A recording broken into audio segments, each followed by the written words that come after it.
He's unpredictable. He's relentless. He's fearless. He's smart. He's a jerk. Oh, man, what a jerk. How would you describe Kirk Minihane? He's talented. He's blunt. He's complicated. He's the fakest tough guy I know. He's honest. A self-proclaimed weenie. He's angry. He's actually a good guy. He's a psycho big mouth prick. I wish we had more Kirk Minihanes. How would you describe Kirk Minihane? Combustible, unpredictable, venomous, testy, obnoxious, selfish, polarizing, pompous.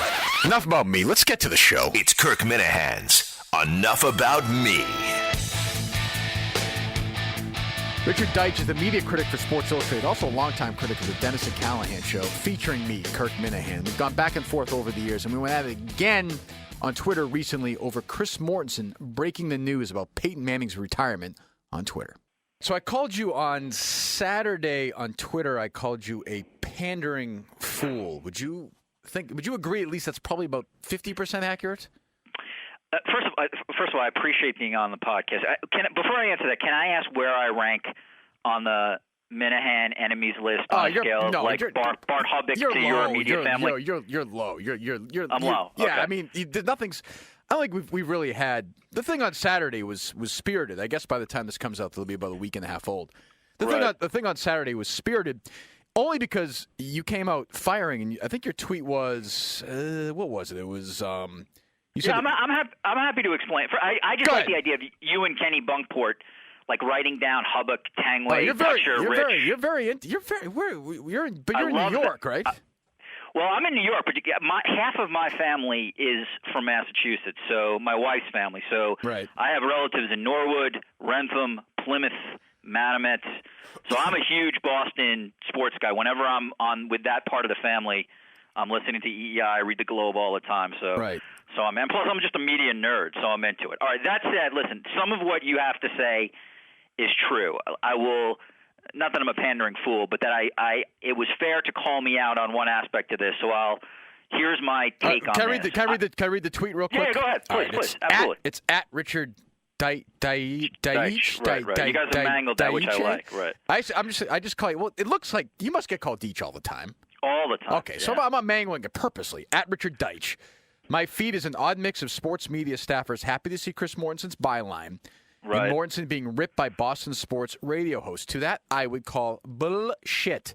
I did not rip Chris Mortensen at all. My argument would be, and you're certainly going to volley back, which is good. My argument was that Mortensen over the years has cultivated a positive relationship with the Mannings, which I don't think he'd deny, and it paid off when the big story came, which, by the way, your colleague Peter King basically wrote the same thing 2 days later. Right. Okay, listen. The irony of all this is I'm going to agree with you that if you want to call Chris Mortensen in the Manning family's pocket, I'm actually with you. He is tight with Archie. Archie is a guy who actively courts the media and has for years, as has Peyton a little bit. And there is no doubt, whether it's Mortensen, Peter King, the guys who are the big access guys in the league, I think the Mannings have brilliantly cultivated those guys. Regarding this particular tweet, and again, if I could, I would have tweaked my language just so me and you did not have to volley on this.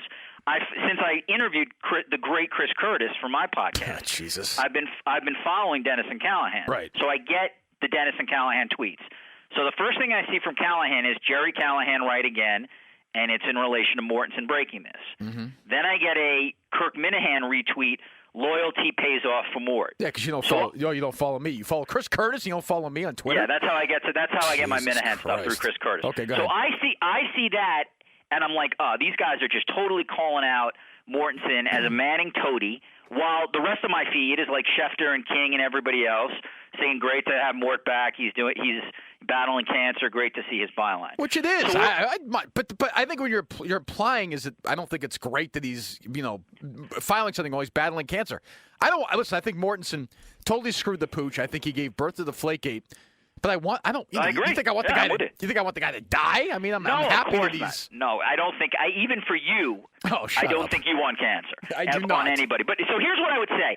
I should have been 100% more specific, and I really was sort of just trying to be funny. And I get that it was not fair for anybody to misread somehow that every Boston sports talk host was blasting Morrison, which was not the case. So if I had to do it again, you're totally right on this. I would have changed my language, and I just would have said something to the effect of, so half my feed is Mortensen being praised, and then I have the Dennis and Callahan guys saying Mort was rewarded for his loyalty. Had I done that, me and you would not have gone back and forth. There would have been no issue. So in that sense, I think it's fair to take the shot at me there. My language should have and could have been better. Right, I'm cool with that. Apology accepted. That's fine. You fell on the sword. All right, there you go. There was an apology in this summer. Don't worry about it. I'll edit it and put I'll put an By the apology way, in there. I will say this. As you know, your reputation in Boston precedes you. I don't know. So I talked to people who I knew in the market prior to, obviously I listened to the McDonough podcast, which I thought was terrific. I listened to Shaughnessy. Tension-filled, but very good. I know you got Schilling coming up. Yeah. So I talked to my buddy Trenny Kucinarek, and I'm like, should I be prepared for a guy who's going to be a total asshole coming at me? And to my surprise, she's like, I like Kirk. He's actually always been good to me. He's a smart guy, and I think you'll enjoy it. We get along great.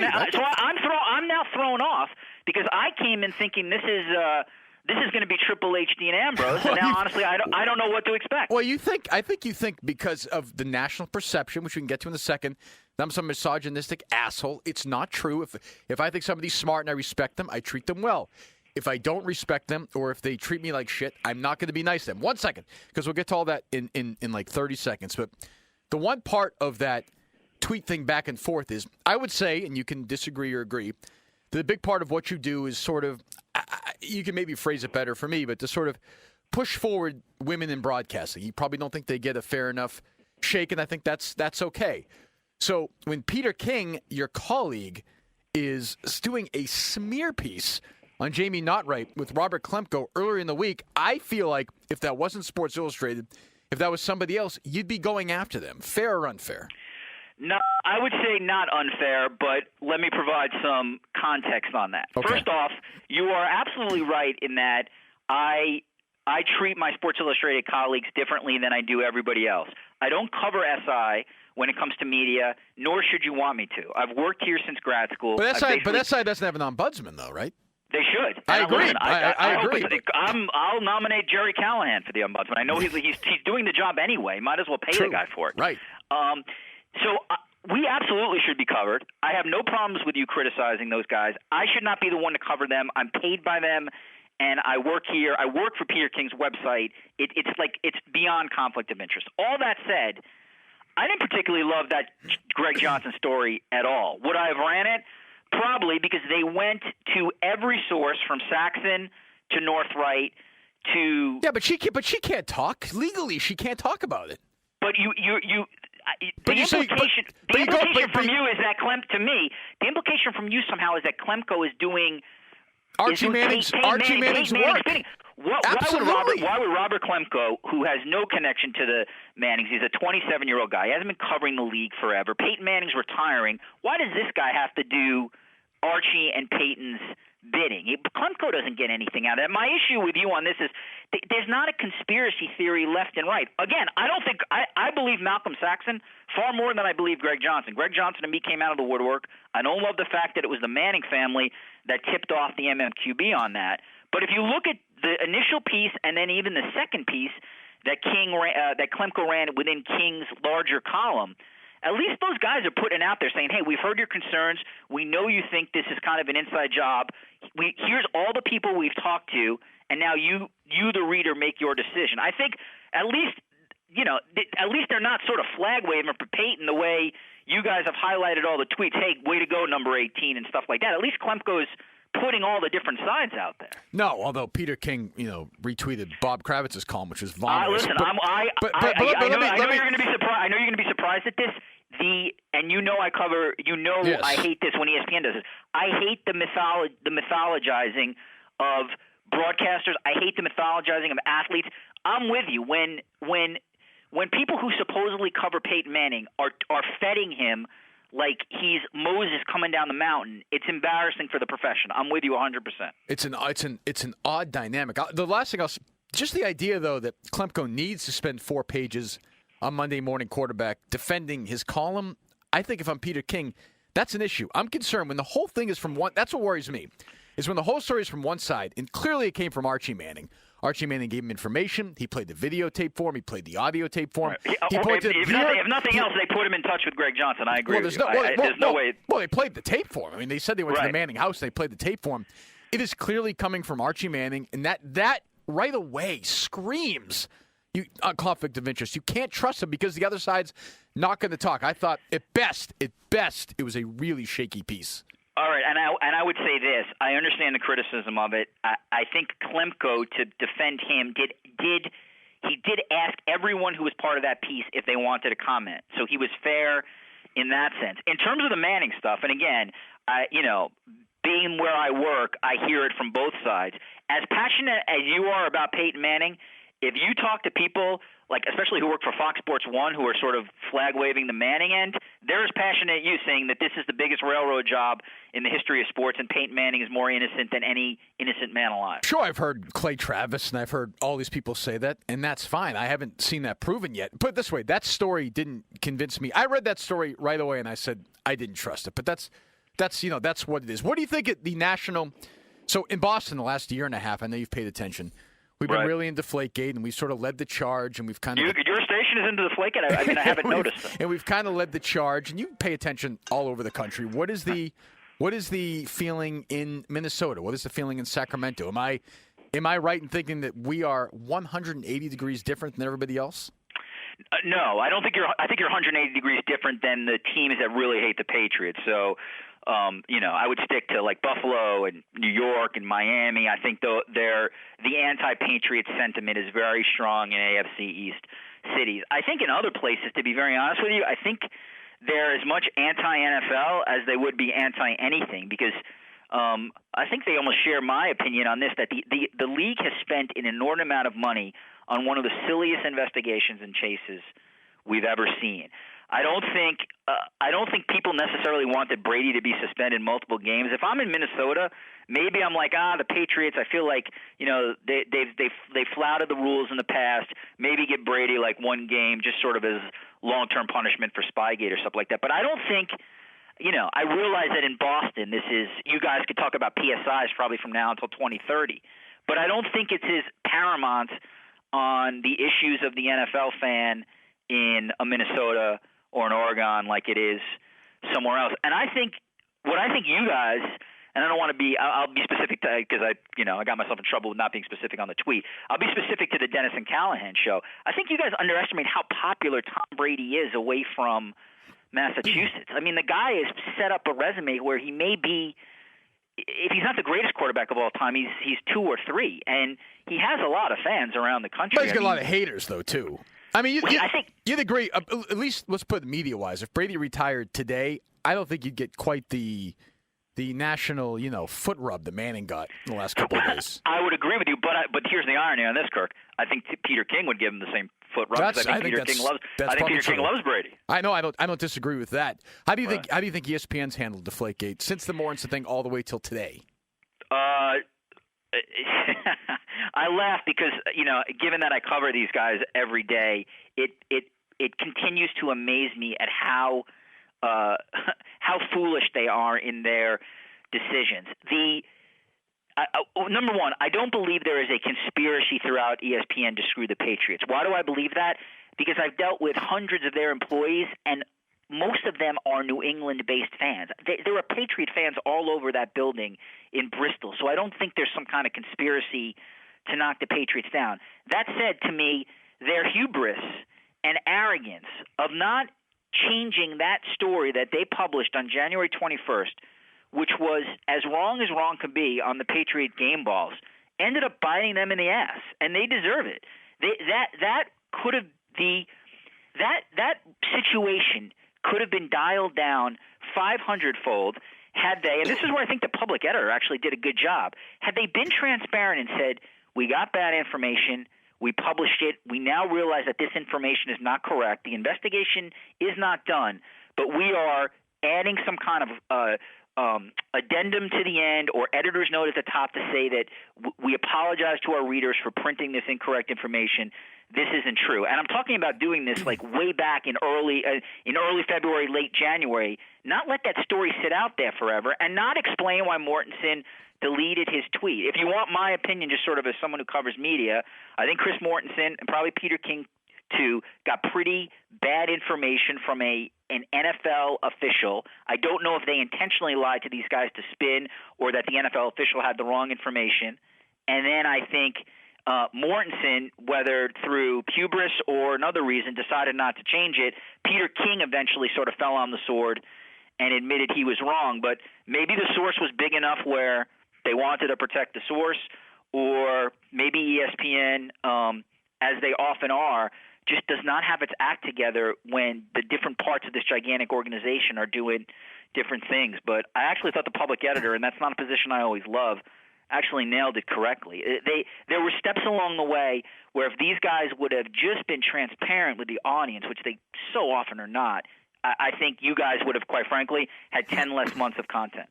You know, I watch ESPN now, and I don't know what the hell I'm watching anymore. So, we're on from 6 to 10 in the morning. We'll have SportsCenter on without sound a lot of the time. Sometimes I'll put it up, and I don't know what they're doing. There's bits, there's people dancing, there's Hollywood stars who are showing up. The hosts are trying way too hard to be personalities. To me, ESPN now, particularly SportsCenter, 80% of the time is cringeworthy. Well, the reason why that's happening is because the viewership numbers have dropped precipitously. They're in free fall in terms of audience over the last 3 years on that brand, and they have to do something about it. The world of social media and the digital world has changed everything. You basically can get a highlight within 30 seconds or 2 minutes if it happens in a game. So the idea that SportsCenter is destination viewing now is over. So now they have to figure out, okay, this is our flagship show. We still get 600, 700,000 people watching it. How do we make it compelling? And somebody, whether it's management or consultants, have decided to turn the talent of SportsCenter into personalities. Well, we're getting lists from them. Right. We're getting nonsense from. No, I don't think it's going to work. I think, like you, I think people are looking at this and this is like amateur hour. This is a circus.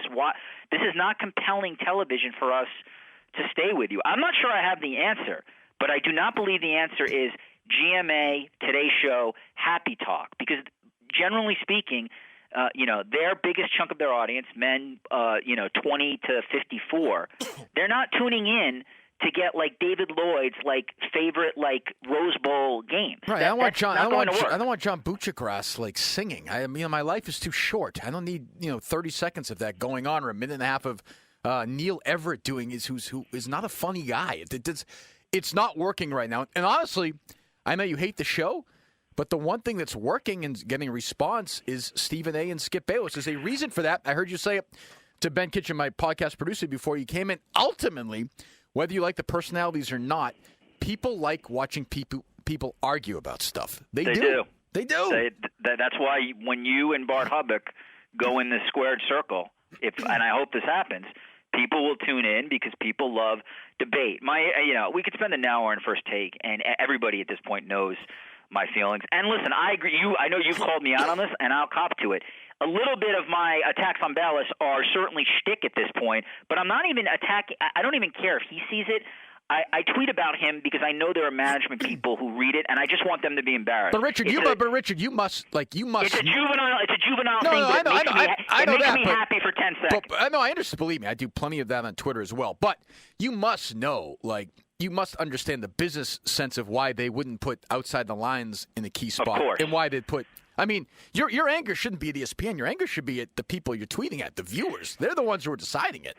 Well, again, I have also never called for First Take to be canceled. I never feel sort of comfortable seeing anybody, even loathsome Skip Bayless, lose their job. I just really despise the notion of manufactured debate. I really despise when Bayless does things that he does when he's attacking athletes and sort of changing their names to women's-based names. That's misogynistic BS stuff.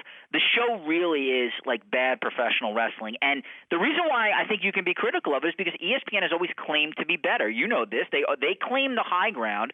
They always want the higher moral ground on everything, yet they produce what I would say is the worst show on television. But it gets viewers, right? We should always be specific here. It overperforms for its time slot. Well, right. I mean, within the time slot.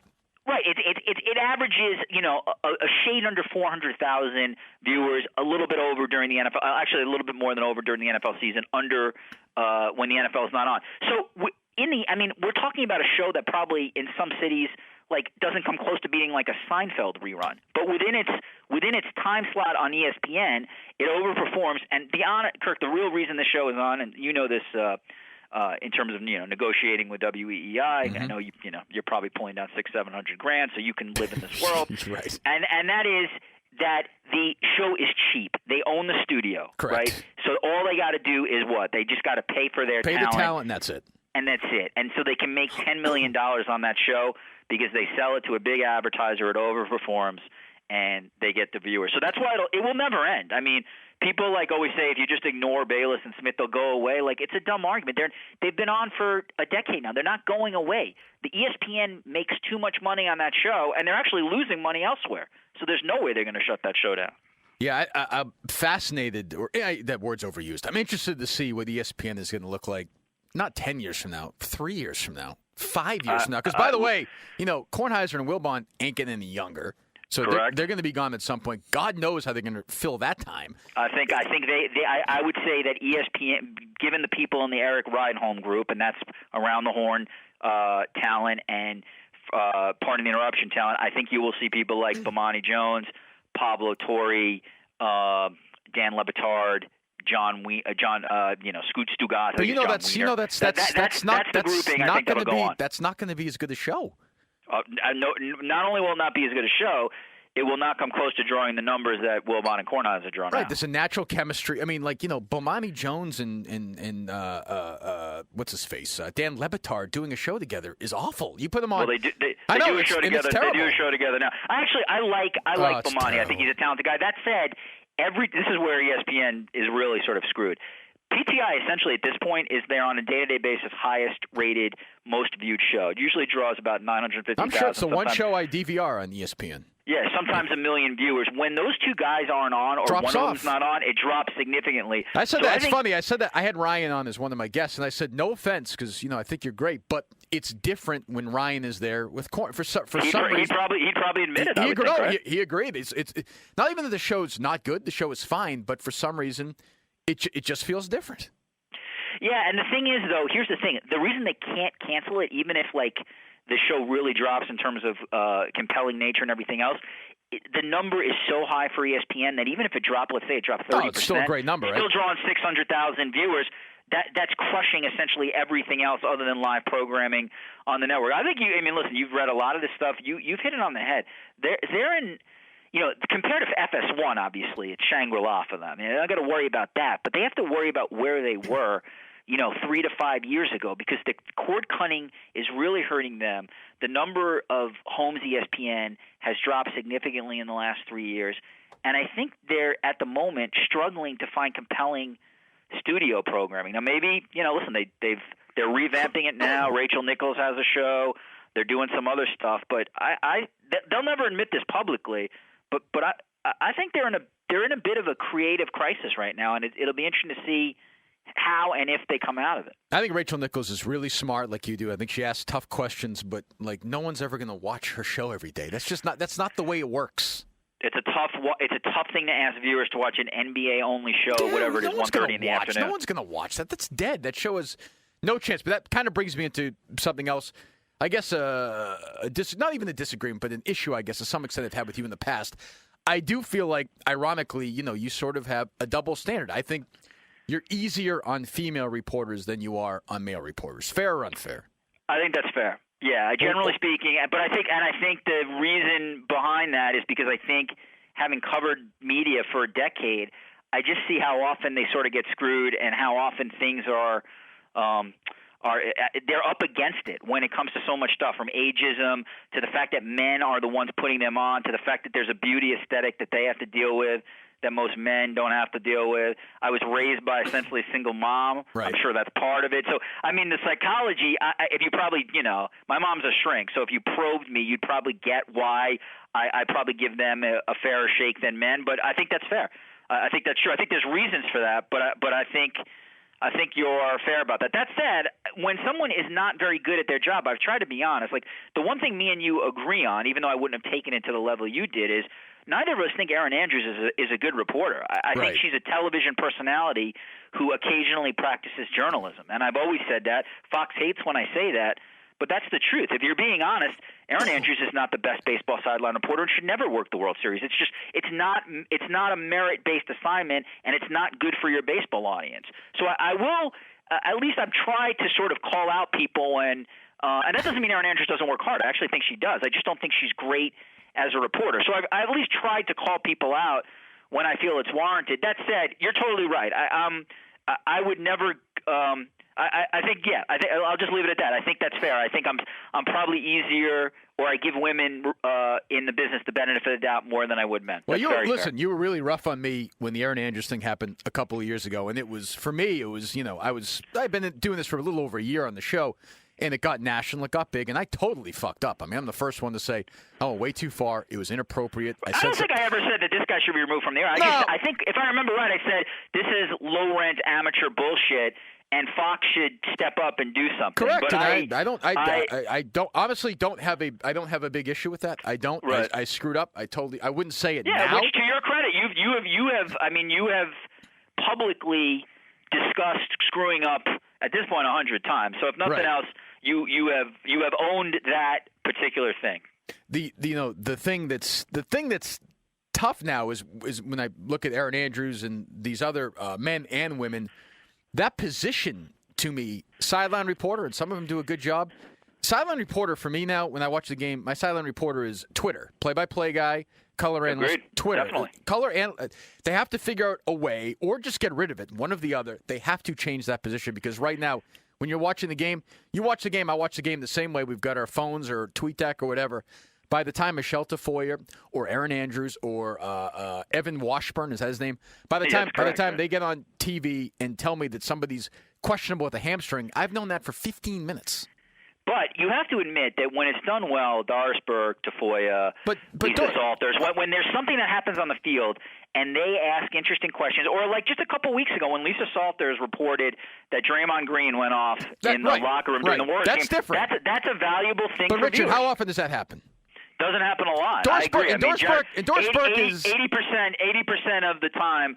I agree with you. Sideline report. I would not change. I think the position is still valuable because it's always valuable to have eyes on the field. But yeah, I mean, I think 70% of the time you are just getting stuff that you can find on Twitter. I agree. I'd say that Doris Burke is also different because when she's doing sideline, she's also an analyst doing sideline. I mean, correct. Yeah, Aaron Andrews is not coach football. To Providence. I mean, Doris Burke is a hoops head. She knows the game, and I think she brings a different kind of value to the position than someone who's just there because they have great presentation on camera. I agree. By the way, I will say this. Mm-hmm. You see, if you want us to argue, your show is wrong on Mendoza.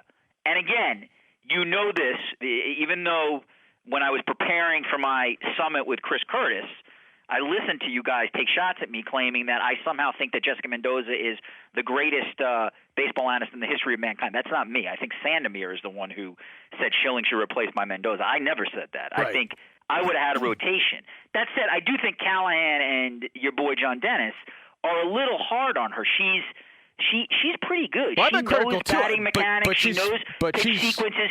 She knows she does the work. I know she's gone to the winter meetings just to report the same way. Is she as good? The guys at the Globe report. She's smart. Is she as good as Schilling?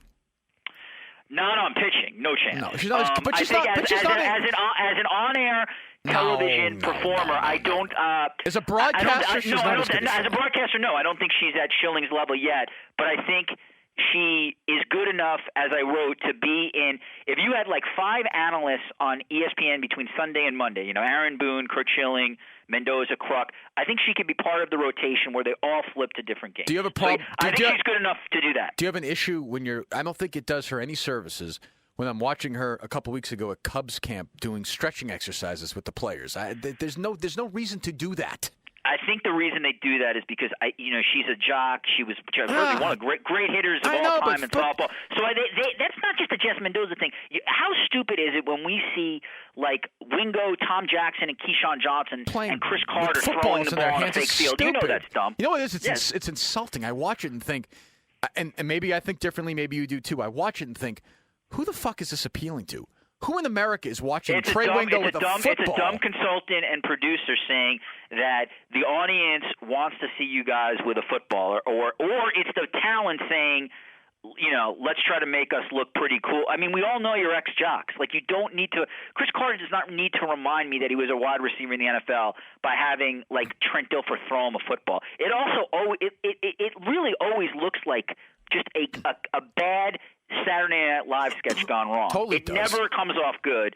And that's what I would say less about Jessica Mendoza than anything else is I think ESPN just falls in love with, like, trying to be physically active through its, like, technology and learning. But you'd also agree that ESPN, you might think she's a good analyst. I'm not ready to say that yet. I'll listen to her this year and find out. I'll give her a year. Yeah, you'll come around.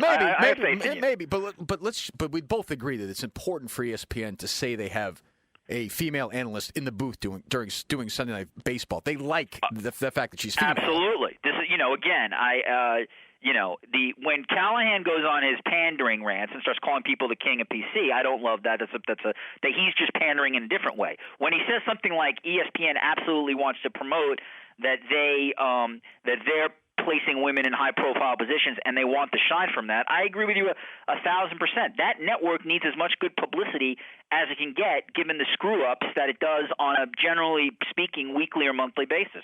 So I totally agree with you, 100%. Here's what I don't get, and somebody has to explain to me. So, people are going to watch football no matter what, no matter who the color analyst is, Correct. The play-by-play guy.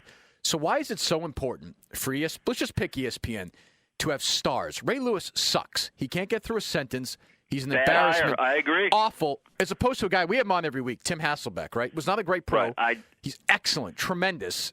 First of all, his brother just got a job without any broadcasting. It's better than his job. Why do networks, and it's not just them, CBS, Tony Gonzalez, who hasn't said one interesting thing in his life, is in there because he caught 900 passes. If he caught 200 passes, he wouldn't have a job. I'll never, for the life of me, understand why they think they need great former players to do. It's been going on forever, and there's no proof that it leads to any ratings increase. Kirk, I'm enjoying this conversation too much. I feel like I need Larry from Newburyport to come in maybe and give it some stuff. All right, the reason you're correct. The reason is because the guys who are very good with producers when the producing groups come to town, when the Nan Sims group comes to Foxborough. Manning is a perfect example. Right, but I'm saying Tony Gonzalez, when I talked to TV execs, was always on their list of a guy who was great with the announcers and the producers behind the scenes and giving them insight. And that's usually where the first contacts come from, and these networks keep a list of guys. The second thing is, and this is where the Ray Lewis mistake comes in, network executives always believe that stars will somehow bring the audience into the fold. And I would contend that there is essentially no one out there in the NFL who will compel you to watch a studio show just by their presence. In the NBA, I think Barkley does it. But there's nobody, I think, in the NFL. Ray Lewis, I mean, I guess if you're an ESPN executive, you used to see him do his fire and brimstone stuff in the locker room. You think that maybe he would bring that intensity to your studio show. He's on the defensive side of the ball, which we don't often get. We usually get quarterbacks and offensive people. So that was the thought process. But it's amazing to me how often these broadcast networks will overpay for high-profile NFLers who, generally speaking, become very average in the booth. Gonzalez is average. Ray Lewis, given what they paid him, has been an absolute disappointment. And oftentimes, it's guys like Tim Hasselbeck or Ryan Clark or Louis Riddick who were either, good or, below average NFL players, but they really turn out to be great communicators. And I think it might have to do with they really work hard at the craft. They don't take it for granted. So I'm with you in the fact that, like, most of the people I really like who are analysts in the NFL are not the guys who had the biggest success. Like, I think Ryan Clark, Louis Riddick, I think Hasselbeck is good. I think a lot of guys who weren't, like, the most successful guys of all time turn out to be pretty good television people. I'll never understand it. And, and Manning is going to do – I think Manning's going to do TV next year. My prediction, I've been saying it for months, is he's going to replace Sims because Sims is completely pathetic now. So they're going to pay Manning, $6-7 million. And they're going to give him – this doesn't happen anywhere else in the world. They're going to give him this money having no real actual idea if he's good or not. He won't have to try out.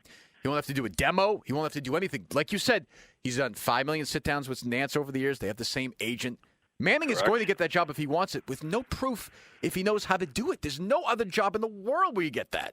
Having talked to CBS, I happen to agree with you. I think they have loyalty to Phil Simms. I think Peyton Manning is the one guy I think they would remove.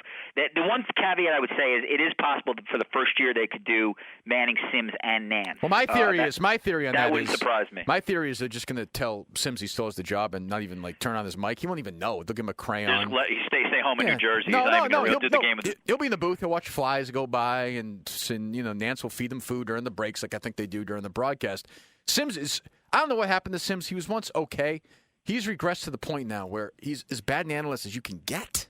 He's, it's interesting because the people in Denver really dislike him. I didn't realize that it was as bad in New England. Richard, I don't care if the Patriots go 0-16 or 16-0 next year. I really don't. He's just it's not even a bias thing. He has not had a good couple of years. I agree with you, and I actually think Nance has gotten a little bit better as a football game caller, which makes that interesting. The one thing, again, just getting back to your Peyton point, he is the one guy, I think, because he has done so much television across sports, meaning Saturday Night Live and his commercials. I think the networks believe that he is as ready-made a prospect as they've ever had. So you're right. They would give him a number one job off the field. The other thing is, and this is where the competitive stuff comes in, if you're CBS, you know that the NFL Network will give Peyton anything he wants. You know that ESPN would give maybe they wouldn't knock Gruden out, but they give Peyton any studio show they want. And if you really want this guy as part of your organization, you're going to tell Tom Condon and Sandy Montag, his agents, tell us the job you want, and we'll give it to you. But it just, again, it never – it's always stunning to me how much money these networks pay for NFL players and coaches to be part of their organization. And for the life of me, I often find it very hard to extrapolate how much value they really provide viewers. Some do, but there's so many out there that it's just added noise. I think you can count on one hand, for me, the number of color analysts that you'll watch. Like Van Gundy is one. Johnny Miller is actually still one if he's in a good mood. McEnroe is one if you're watching a tennis match. There aren't many left in football. Collinsworth, when he's good, is still good. I think Gruden's I happen to like Aikman. I think he's improved. Yeah, I guess he's still okay. But you're right. There are hundreds of millions. I mean, how much money a year, if you gun to your head, would you say that ESPN spends on-air talent, former players? I mean, hundreds of millions of dollars. It's in the hundreds of millions. And how many are good? 2 dozen? And what's frustrating about that is the company just not too long ago got rid of 300 behind-the-scenes people, including people who gave their blood, sweat, and tears to that company for 20 years. The ESPN hates when I do this, when I mention somebody, and I always get permission from the person, sort of who was laid off or who was gone, where there's always still money for the Ray Lewises, and they're always saying this.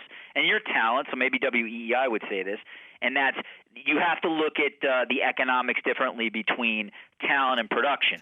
Well, I guess I understand that in theory, but when the talent is not performing, why are you getting rid of somebody in production who is performing? And that's just a bad job of management to me in terms of overspending and overbuying the people who are out there. But I'm with you. I mean, think of how much sports content is out there and how many analysts like you listen to that really are game-changing for you as a viewer. I'm telling you this. There's maybe 6 or 8.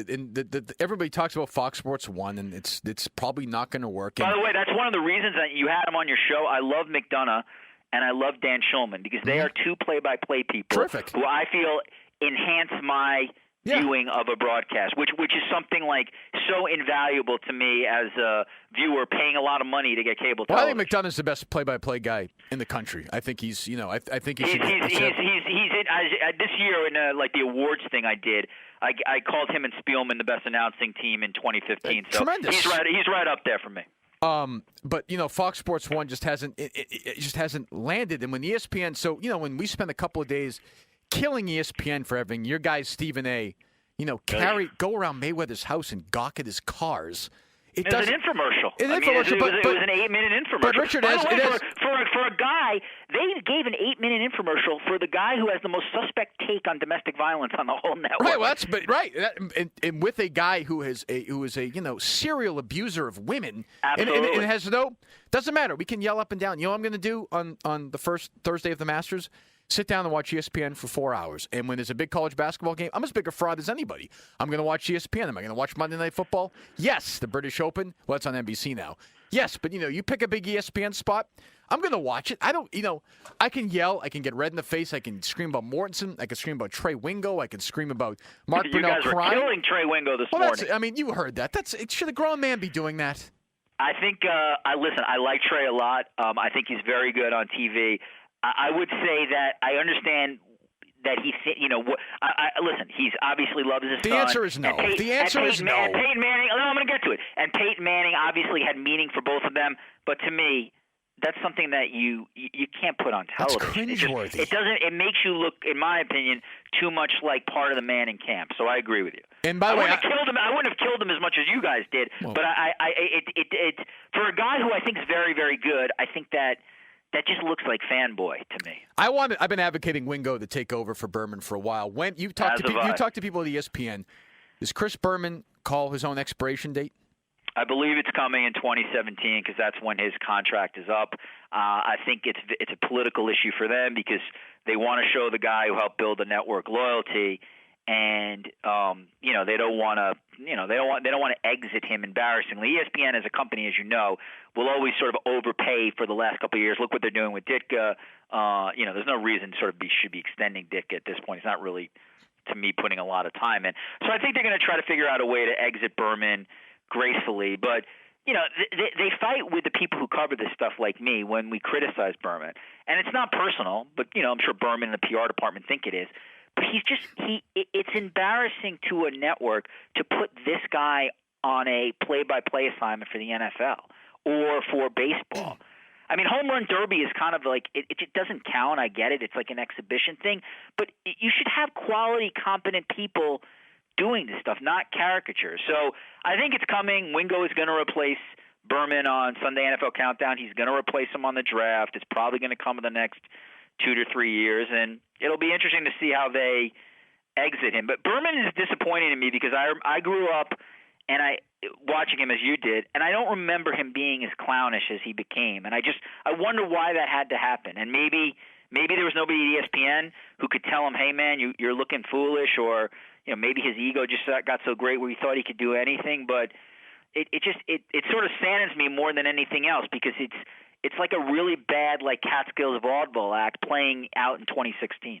It's over, and I'm surprised that I guess they feel some loyalty to him because he's been there from the start. Him and Bob Lee. I mean, those are the two guys who built it. But here's the difference: is Lee has found a niche and he does his thing, and sometimes it's good, sometimes it's enough with the soccer on that thing. But at least, right. but I mean, at least what he's doing. Berman will stumble in.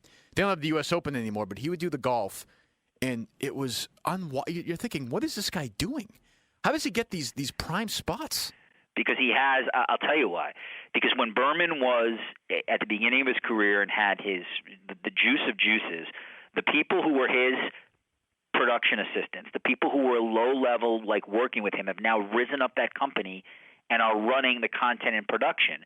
So Chris has always now been protected by those who worked on staff with him when they were in their 20s. They're now in their 40s or 50s, and they're the suits calling the shots. So he's had protection the last 10 years, not just protection from production, and he has protection from the PR department, which at ESPN is a very, very valuable thing. It's a $6 billion company. They throw a lot of resources into PR.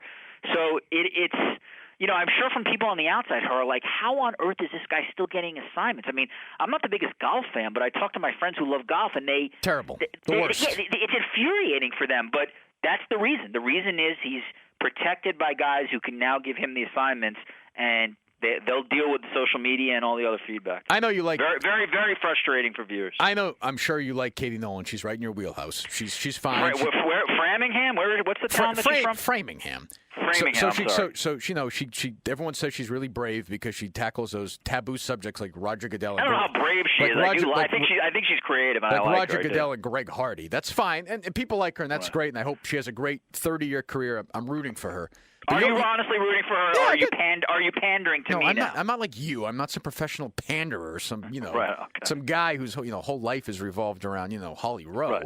Who I happen Right. I'm going right now. But once I finish this interview, I'm going to a now protest in I Midtown. believe it. So Actually, I actually like Holly Rowe. But anyway, but you'll be really brave or gutsy for Katie Nolan. I'm serious. Is for her to go on the air and say it's probably time for a lot of these female reporters to stop fooling around with athletes and coaches because it sets us back.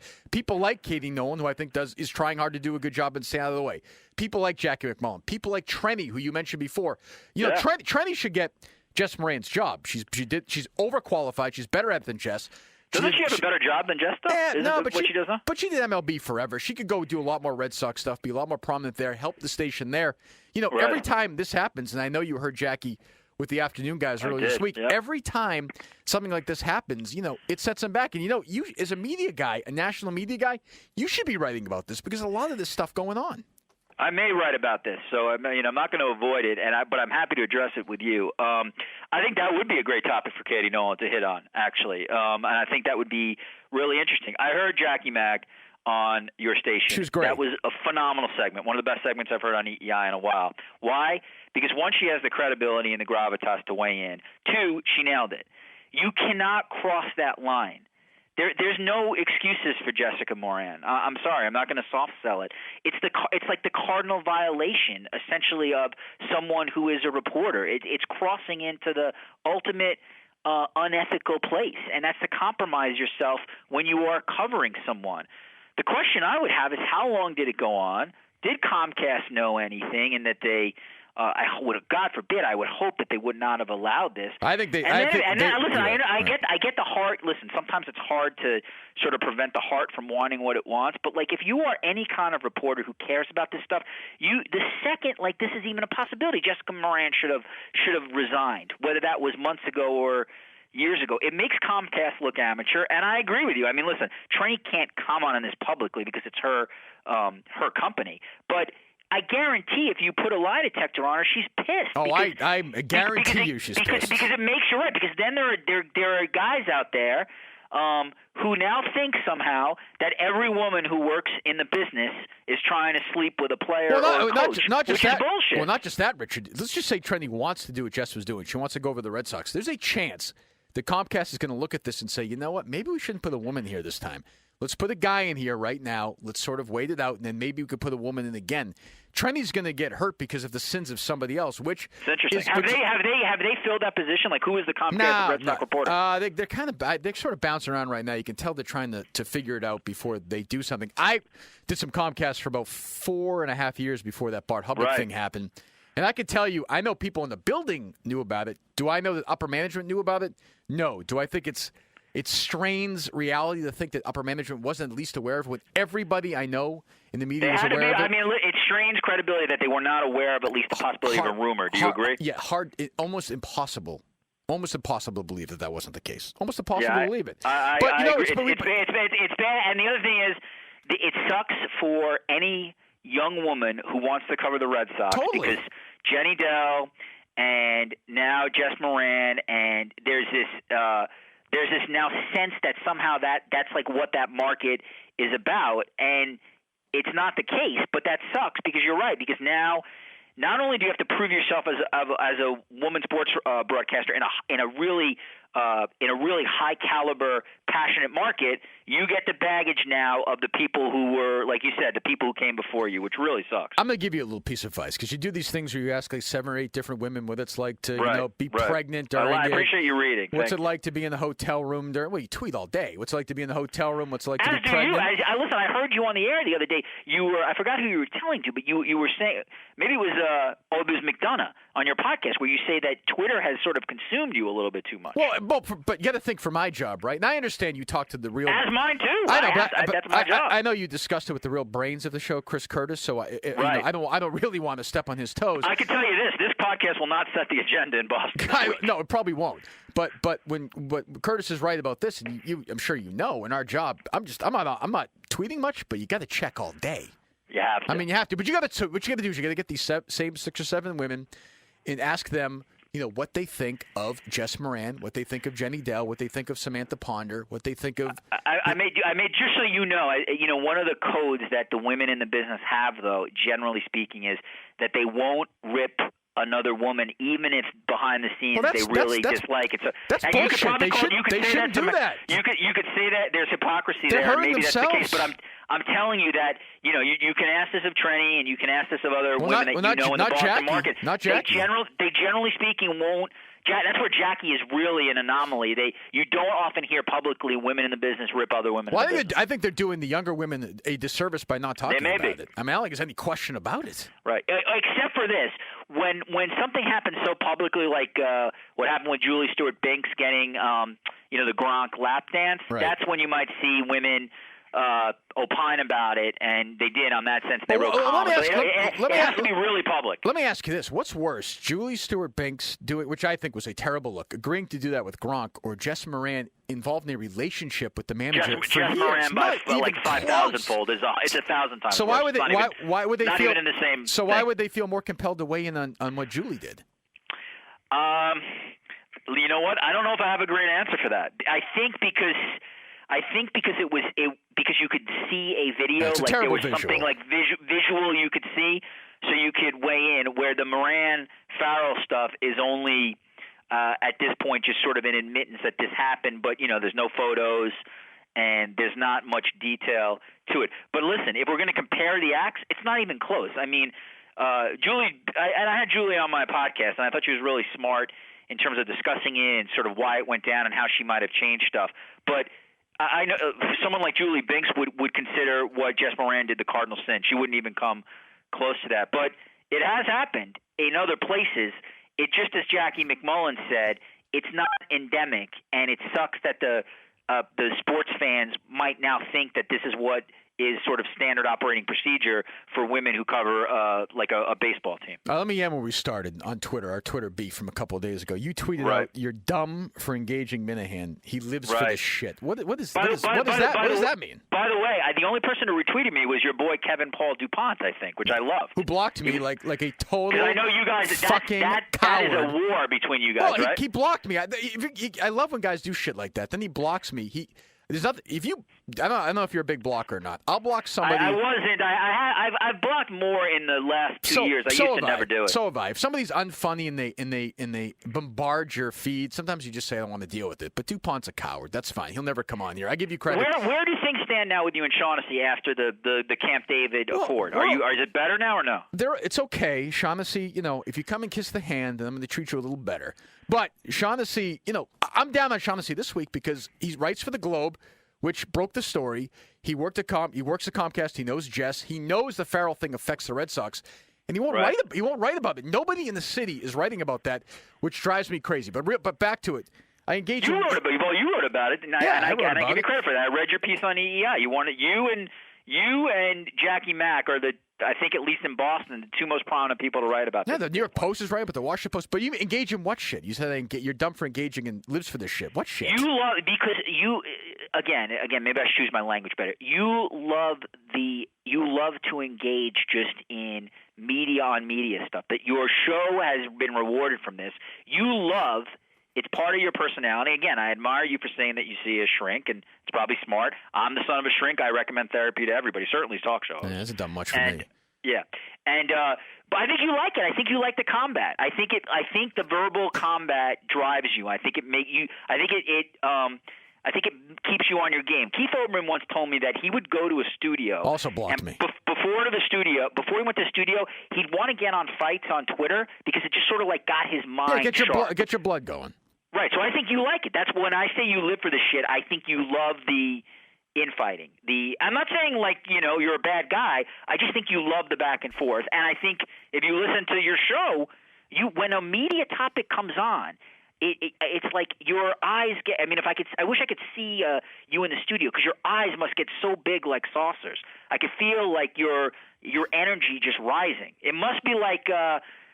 when the gladiators came out in Rome in front of the 70,000 people. Well, do you like our show, or do you like the Mike and Mike format? Which is for you? Can you listen to like Mike and Mike? I have to listen to Mike and Mike because they're part of my beat. I think, as I told this to Curtis, when I am in Boston, I listen to you guys in the morning.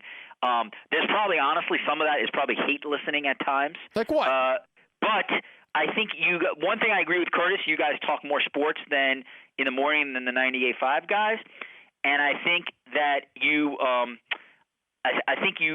guys can be really compelling when the topic sort of fits. But there's no doubt, and I'd be a hypocrite if I said otherwise. There are also times I'm listening, and I'm probably listening because I think, holy shit, I think Callahan's full of shit here. Right. But that's more interesting than like some goofy bit, or like in Mike and Mike's case, like let's get ESPN personality X for the 1,000th time to come in and not really talk about the issue. It's mostly to talk about whatever they are promoting, their show, their brand, etc. So in that sense, when I'm in Boston, around Boston, I'm listening to you guys in the morning. I would never say otherwise. I don't listen to too much of the rest of the country. I still listen to Russo a lot on Sirius. He's my favorite radio personality of all time. How is that possible? Because he's entertaining, Richard. He doesn't have to be smart. It's way too much over the top. You don't find you don't like when he does the marquee during the Super Bowl. You don't find that entertaining? No, I mean I grew up in New York. So you must have grown up listening to Mike and the Mad Dog. Is Chris Russo still talking about like Al Rosen's catch in the 1954 World Series? It's terrible, but it's great. I love the guy, but I don't listen. Right. You must have to listen to a lot of sports radio around the rest of the country. Do a lot of the shows do what our show does in the morning, or is that different? You're different in that you are really. I think you are very heightened on media-related stuff.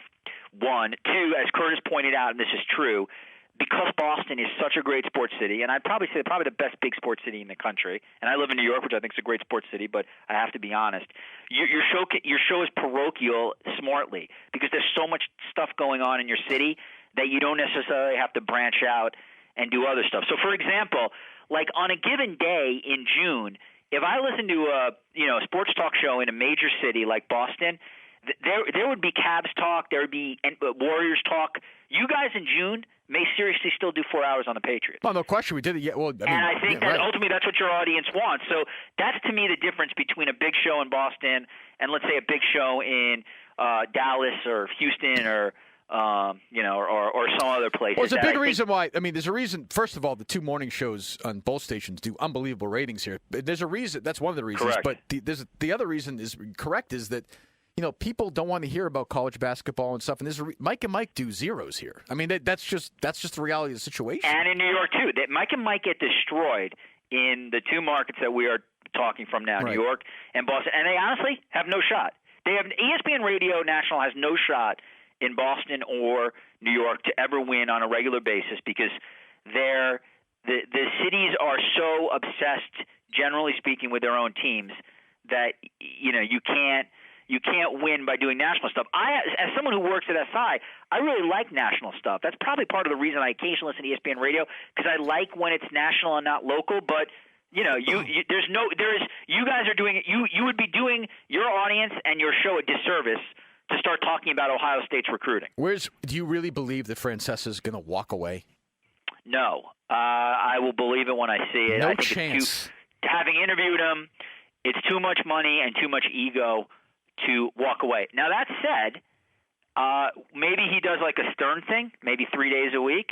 Maybe you can't do he that. brings but it down. You can't do that on you can't do like on FAN 3 days a week. You can't do that. You got to be on every day. Yeah, I don't know. I can't see Mike doing 5 hours. He can't do 5 hours a day anymore. I think he's not a young guy. But Stern's on satellite, so there's no ratings. Could you see Francesa ever going to Sirius and just it's a different he's a local market. Guy, right? It's a different. Yeah, he's way too. I mean, he'd bring a big New York crowd with him, I guess. But these two, and Francis doesn't understand that stuff. He had Simmons on a couple months ago, and Simmons was trying to explain what an app is. It's just it's. By the way, does Simmons do EEI ever at all or no? No. So I've been trying to get Simmons on, and we've direct messaged a little bit. Because you like him. You're the one guy at the network who gets along with him. We get along really well. We direct message back and forth. We have a good relationship. Right now, because of our ESPN AM affiliate, he thinks we have some loyalty to ESPN. I've tried to explain to him. Oh, my God. And you Has agree. he listened to the show?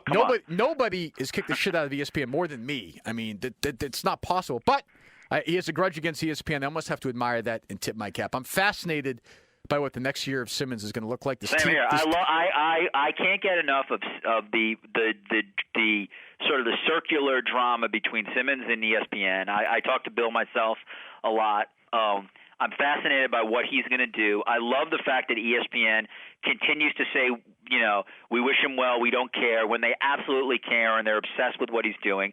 Not that I think Bill Simmons is going to take down ESPN, but I think they would love to see him fail. And I think he's going to do the opposite, and I think it's going to freak them out. When the Ringer is pulling in pretty good numbers after ESPN dropped Grantland. I have some faith in the Ringer. I have doubts about Simmons hosting a TV show on HBO. I think that's fair. Listen, I don't know what that show. But maybe you have a take. What is that show going to be? Is it going to be like a Bill Maher show? That's what I keep hearing. It can't be John Oliver because Bill Simmons he's not a comedian. No, Bill. It's going to be like a Bill Maher kind of show. And I mean, Simmons will bring documentaries back, back to HBO Sports. That'll be a good thing. The Ringer, I think, will do well. But again, like we just said before about Floyd Mayweather, Bill Simmons can leave ESPN and the ship just keeps rolling. It doesn't really matter. As good as Simmons is, it doesn't matter. Well, again, because they have a head start from 1979. They're still in 95 million homes. They're a $6 billion company. I mean, it's hard to fuck that company up, to be very blunt. I mean, it's not going away. It's just they have to. The one thing about ESPN is they've been understandably arrogant, hubristic for a long time, and now the game's changed a little bit, especially because younger people don't necessarily have the thought process that cable is something I must have in my life. So they're going to have to adapt. They're not going anywhere. They're going to be in business. The big question is just going to be, what are they going to be 5-10 years from now? And are there places for other big sports brands to come in and steal some audience? And I think there is. All right, well, you've come on here. You've apologized. You said some horrible things in the past. You've managed to get past. I look forward to your 26-part series on the history of women in the SEC Broadcasting Network. Is the Bar Hubbard thing going to happen, you think? What would you put the odds on it? I would say we're going to do it for the PMC. The PMC race, which raises 40 or 50. Jerry Rudd does it every year. $40 or $50 million for cancer research. That means a lot to me personally. I know it means a lot to Hubbock. Hubbock, I think, is a weasel. I hate him.